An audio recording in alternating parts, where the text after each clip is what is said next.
What's up, Kendra? Uh, again, a bunch of random memories. Um, or just thoughts, whatever. I know we're like half brothers and half sister, but like it's like I never seen you as like a half sister growing up, and even now, I always seen you as like my full sister because like the way my dad just took you in as his child and Devin and everyone. So I've never seen you as like an extended part of the family. Plus, we got the brown skin thing going. Um, but yeah, I'm just trying to run through some random memories. Of course, it's not going to be all of them. I'm gonna forget a few, probably more than I do remember. But just the ones that stuck out inside of my head. Uh, my earliest memory, not so good. Uh, I want to say it was one of my because off the top of my head. Was when you used to put me inside my mom and pop bedroom and cut off the lights and close the doors and say stuff by the end of the door. I was so afraid of the dark. um, it was scaring me to death inside there. But I know, like you was just trying to make me a stronger person. Like you let me go through my fears. Kind of like the time you had me fight right. Stop being scared of stuff. So I understand it because eventually I want to say it wore off, where I was no longer afraid of being inside the dark and hearing those weird noises, whatnot. But yeah, it did make me a stronger person at the end. So thank you for that. Um, I also want to apologize, and so I remember you used to always watch People's Court, and you eat your cookies. And you wouldn't share with nobody. So like late at night, when everybody would go to sleep, I would sneak inside the kitchen and I'll open. You had to know this. I would open up the little raw cookie dough. And I'll take me like little bites or whatnot, and yeah, because there's no way in the world I was gonna turn on the stove to try to bake a cookie. And if I baked the whole cookie, you would have definitely noticed versus a bunch of little bites off every single night, whatever. Just a confession. Um, Staying at the house, yeah, it's like we had like a 10-year gap. So man, when you moved out, like shit, you moved out like ASAP. So a lot of home memories. Oh yeah, I remember we all slept by the fireplace that morning before Christmas. And actually snowed the morning when we woke up for Christmas. That was a cool memory. Um, I remember you being going to Petro Bowl with mom. I don't know who else is there. I want to say mom, Michelle, you, and me go bowling. I want to say your water broke that night, and eventually I don't think it was that night, but probably like pretty soon since then. Soon after that, you was delivering Devin. And I remember mom saying, "Oh, she's gonna have a C-section." I had no clue what that was. Yeah, but I remember being inside the hospital, and of course, like on the Devin video and all the rest, same story. Like I immediately called Byron and just bragging about I got my first nephew, and I was just excited. Uh, but I do remember going inside the room after inside the room inside your delivery room and smelling that raw meat. I don't know what that came from. I guess it smells like after you have a baby. I don't know. But still, like I don't know. I still never smelled that smell ever again. Not saying it was bad. It was a weird smell. Um, I didn't care because as long as I had my nephew, it could have smelled like anything. Roses doesn't matter. I was just happy to have my first little nephew. And also thank you for I don't know the exact year. I want to say it's probably like 90. No, it's probably like 93 ish.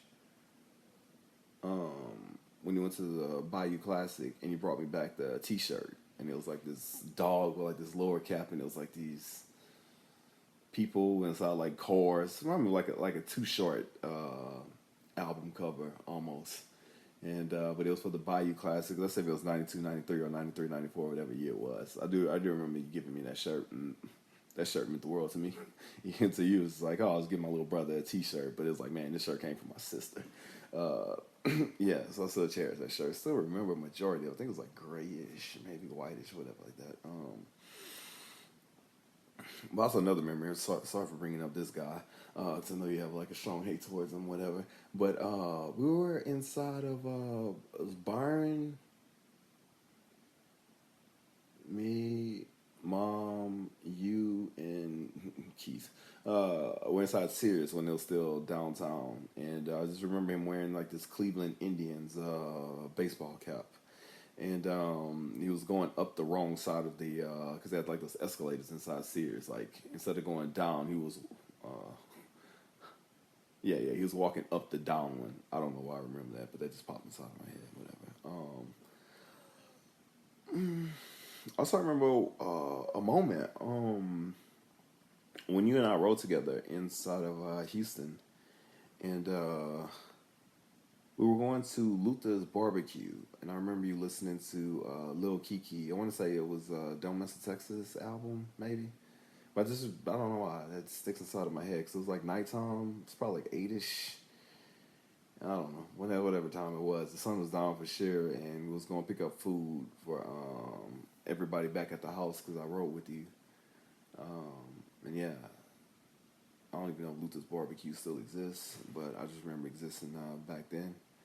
And thank you so much for the CDs, like for leaving behind those CDs and the whole system, the speaker system that you left behind, like the CD changer and everything.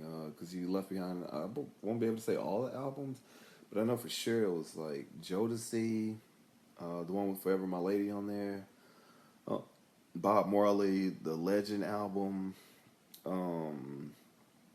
New Edition, Heartbreak. Probably many more, but those are the ones that stuck out as my favorite CDs that you had. Also remember getting the blue door, the blue 3-door Saturn. It's the most unique car I've ever seen because I wasn't used to seeing a car with 3 doors. Either you had 2 doors, or you had 3, or you had 4 doors. You had that 3-door Saturn, which is cool. It's like a coupe. I want to say like the Saturn coupe or whatever. And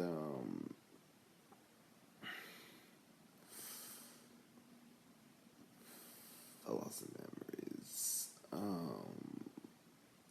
Oh, thank you for bringing me to get.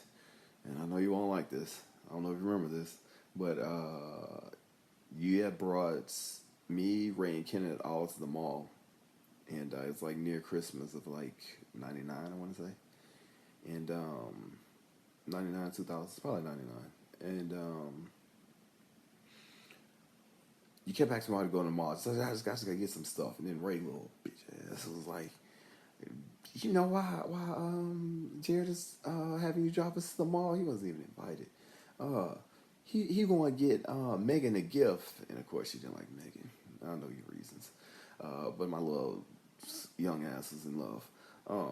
He was like, oh hell no, I ain't gonna get that girl no gift. I'm driving. He still brought me though, which is a lot of love. Thank you. He also brought me to the I want to say this is more like 2000-ish, beginning to the actual year 2000. Before 2001, you brought me to the softball football game because I was meeting my friend Sheena there, and I think you remember how to get there. It was like it was like softball versus Westlake or softball versus Sam Houston. You had to drive like all the way in, and then you had to like come all the way back towards like the interstate, and then that's where like the whatever field it was, that's where the stadium was at the time.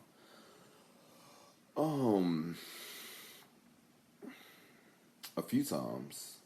Well, we only went 4 times, but I know at least 2 times you brought Ray, Kennedy, and I to. So this is 2000 for sure, because that's when I was getting my driver's license from Parkview.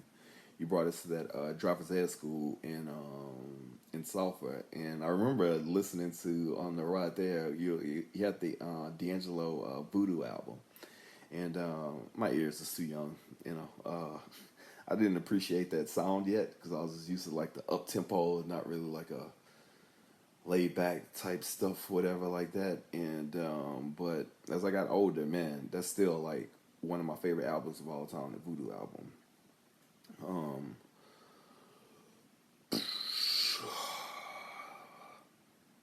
Oh, and after I got my license, you let me borrow your car, and I picked up Ray and Kenneth, and still in love. Went to visit Megan's house, and kind of like blew the horn while I was out the front yard, gave up like the little peace sign or whatnot, and yeah.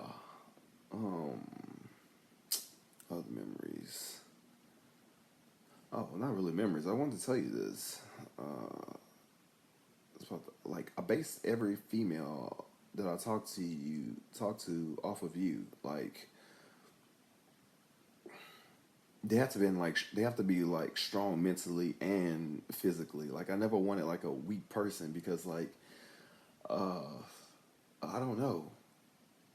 It was like uh yeah, I can't explain it. Like you're my ideal type person of what I wanted to be mentally because you were so independent. Well, from what you showed me, I mean, still to this day, showing me how super independent and strong you are.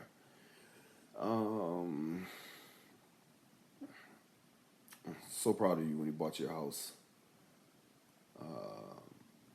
I remember you were like, I'm buying this house inside of my name. So if anybody uh, talk to whatever like that, I know that I own this house or whatever like that. And it's some sort of conversation like that. I can't say it exactly. But another thing is you told me you were like you told me like you're making like 100,000 a year or whatever, like over like big bucks, and you were like, I'm buying a car and I'm gonna keep that car for 10 years, and it just didn't make sense to me because I was so used to seeing like the rap videos. Oh, you need a car every single year, and you were like, I'm gonna ride it till the wheels fall off because it's not a good investment, and that stuck with me. I don't know if I ever told you that, but that did. Like, so when I bought my vehicle, I was like, I'm gonna buy one vehicle, I'm gonna have it for a long period of time and ride that thing out. You know, very smart financial advice that you gave me because nobody was there at my age to tell me something like that. Um, I remember going to your house for the first. I want to say it was my first time going to your house was when I went to go see Christian there. Uh, Still kind of remember the structure. It's kind of like you walk inside. To the left is like the kitchen. To the front is like the living room. Then there's like stairs on to the right side. Whatever. Um, what else can I say? It's so many things that just pops out of my head. Sorry, it's so random. Um, Oh, even like I don't know if there was somebody for you to help you have this mindset. But I wanted to be that even females that I met that I had no intentions on like dating or being with or anything like that physical. Just meeting someone like always want like if they're like a true genuine person, always try to help them out like to become like mentally strong or like can't really help somebody become physically strong, but like mentally strong to be independent, you know? Because I wanted them to be like another little like smaller version of you. And was this I want to say it was '07, 2007. Another random memory. Sorry for this bouncing around. 2007. We brought mom. Dad and I brought mom to the medical center. It was that big building where they had a guy playing a piano, like in like that open area, whatever, like that, and on the first floor. And I remember I was just randomly walking down the hallway, like leaving mom's room or whatnot, and I just seen you just there. I was like, "Do you have like you come in to see mom or what?" Not. He was like, "No, I guess he was doing like case management. I don't know what type of field you're inside of at that time." But you had like I guess like a job there, maybe so, maybe not, whatever like that. But I just remember being excited to see you there because it was just so random because I had no intentions on seeing you there, whatever. Um, it was kind of I want to say it's like 2000, like June-ish of 2011 was when I found out. I don't know when you found out about your cancer, but I think it was like still in stage one, so it was able to be taken out or whatnot. I'm super happy about that. Um, and thank you for raising Devin. I mean, Devin got his own individual video.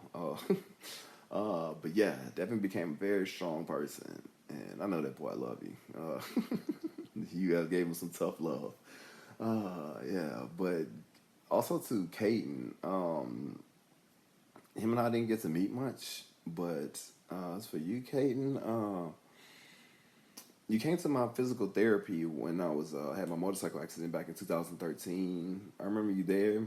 I didn't really talk much. You're still like super young or whatnot, but I do remember you came there. Also back in 2019 when you're the one giving Christian and I the little trivia over the flags or whatnot. And coming from your mom, I mean, I don't know much about Kane, but I'm pretty sure he's smart too because Kendra, I know like you wasn't just gonna attract any type of idiot because you can have pretty much anybody you wanted. So I'm pretty sure, 99.9% sure, Kane is very intelligent as well. So Kane, you have no problem. Like, I mean, you might have problems with Kendra. She put that tough love on you, but like intelligent wise and figuring stuff out, you should be good, just genetically. Um, and Kane, we haven't really had like a sit down conversation, whatever like that. But I mean, just recently at this previous Christmas, I was happy I got to see you. You know, just give me very positive, smiling vibes, man. Remind me of me, sort of. You know, I just love to smile. And plus, you have to put up with Kendra. No, I was kidding. Not really, but yeah, you have to put up with Kendra. So man, you got to be strong too, boy. Man, whatever, you know. So I know my sister hell, boy. In a good way. She have a very kind heart. Oh, Kendra, thank you for that conversation we had like a few months ago, maybe. All of my memory sometimes sits in one spot. Yeah, we talked on the phone for like an hour, and you tell me a lot of stuff about your past, like things I never knew, and thank you for sharing those things.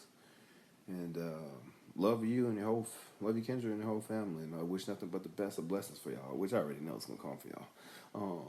But love you, peace.